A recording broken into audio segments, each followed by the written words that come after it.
আমরা বরিশাল ঝালকাঠি থেকে এসেছি, বরিশাল ঝালকাঠি। এখানে এই মেলাটা হয় শুনে আমরা আসলাম, এবছরেই ফার্স্ট। হ্যাঁ, কিন্তু অনেক ভালো লাগলো এখানে এসে, তো অনেক লোকের সমাগম হচ্ছে এখানে, দেখে খুবই ভালো লাগলো। তারপর অনেক দোকানপাট হচ্ছে এখানে, দূর দূরান্ত থেকে লোকজন আসছে, এখানে কলকাতা থেকেও লোক আসছে শুনলাম। এইটা শুনে এবং দেখে, শোনার থেকে হচ্ছে আজকে দেখে আমার মন ভরে গেল যে এখানে এই কুষ্টিয়া জেলায় আপনার এই খোকসাতে যে এত সুন্দর একটা মন্দির আছে, আর হচ্ছে এখানে এত আমাদের সনাতনী ধর্মাবলম্বী যারা আছে তারা এখানে আজকে এক হয়েছে। আজকে এই দিনে এই তিথিতে হয়তো সবসময় প্রত্যেক বছর এখানে হয়, সেটা সূত্রে হচ্ছে এখানে সবার আসা, আমাদেরও সেই বরিশাল ঝালকাঠি থেকে আসা। খুবই ভালো লাগলো। আর এখানকার লোকজন কি বলবো, আর অনেক খুবই ভালো, খুবই আন্তরিকতা, সব কিছু মিলাই আর কি, ব্যাস খুব সুন্দর।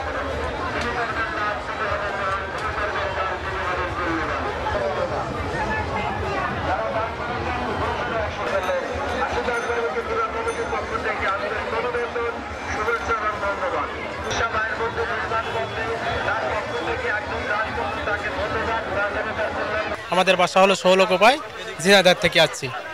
আর এখানে আসে আমরা মায়ের মন্দিরে প্রতি বছরই আসি, আর না হলে তো মন ভরে না, ঠিক আছে।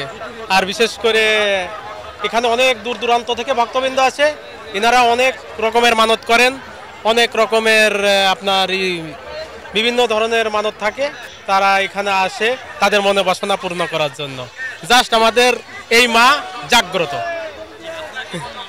না, আমরা হ্যাঁ মানত করেই তো আসছি এখানে প্রতি বছর, যে আমরা যেখানে বারবার এখানে আসতে পারি, ঘুরতে পারি, এই আশা নিয়ে আমরা কিন্তু ব্যক্ত করি এখানে আসি। আমি আসছি, আমার ওয়াইফ আসছে, আমার বাচ্চাটা আসছে, ছেলেটা আসছে, সব মিলে জাস্ট আমাদের আরও আত্মীয় পরিজন সবাই আছে, তারা এখানে ঘুরতে আসছে, এই আমাদের। ধন্যবাদ।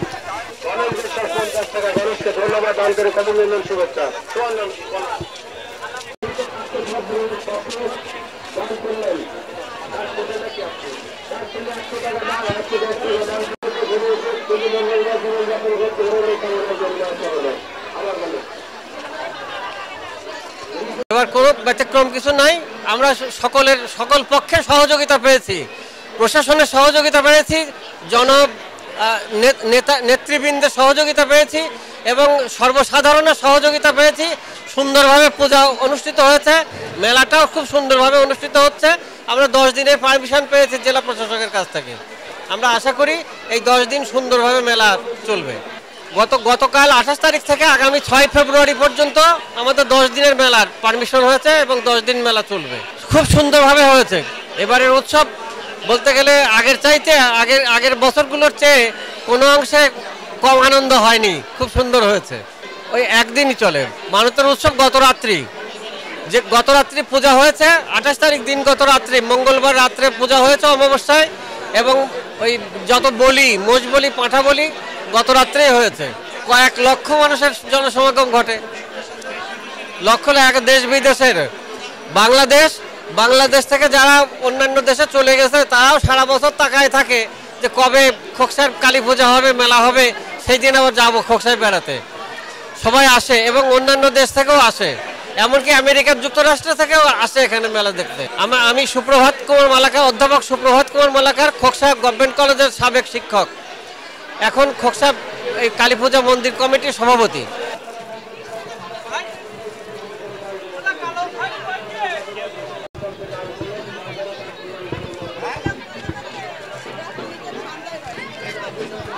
এইখানে এইটা আসলে 600 বছর বলা হয়, এটা জনশ্রুতি আছে যে 600 বছরের খোকসার কালী।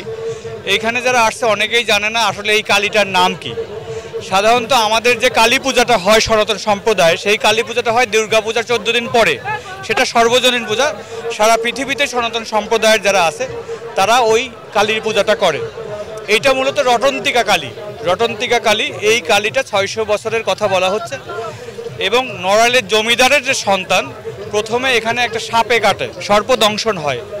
সর্পদংশন হওয়ার পরে এখানে যে তর্কালঙ্কার যিনি আছেন, উনি ওই সাধকের কাছে যখন ওই সর্পদংশন হওয়ার পর তার সন্তান নিয়ে আসে এবং তার সেবা শ্রুতিতে সে ভালো হয়। ভালো হওয়ার পরে সে 1300 বিঘা জমি দান করে এবং সেইটা 14টা বংশের কাছে, মালি, ভুইমালি থেকে শুরু করে, পুরোহিত থেকে শুরু করে এখানে 1300 বিঘা জমি দান করা হয়। এবং এই মন্দিরটা ছিল এখন যেখানে শ্মশান, সেইখানে।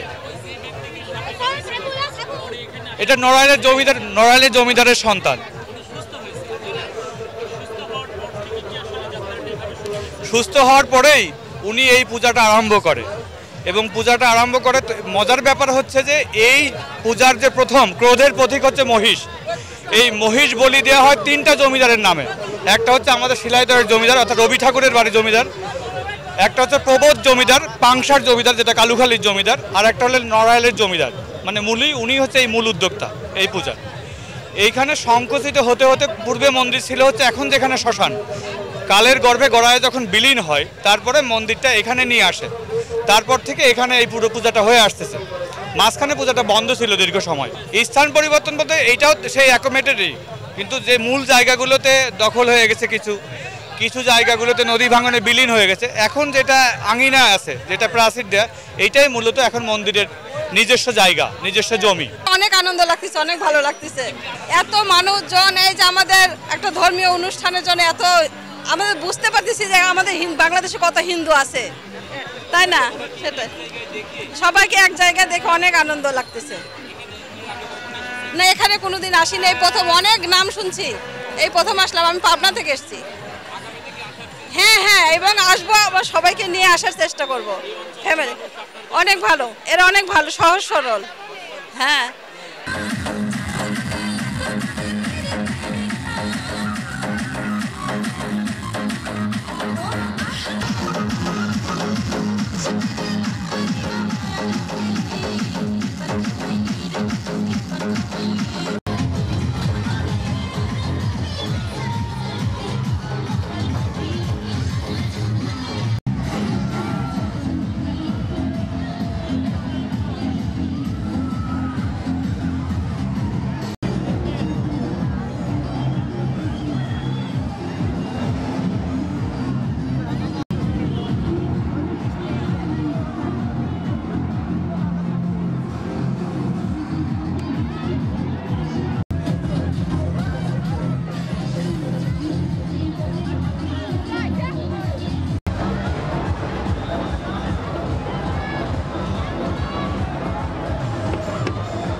তারপরে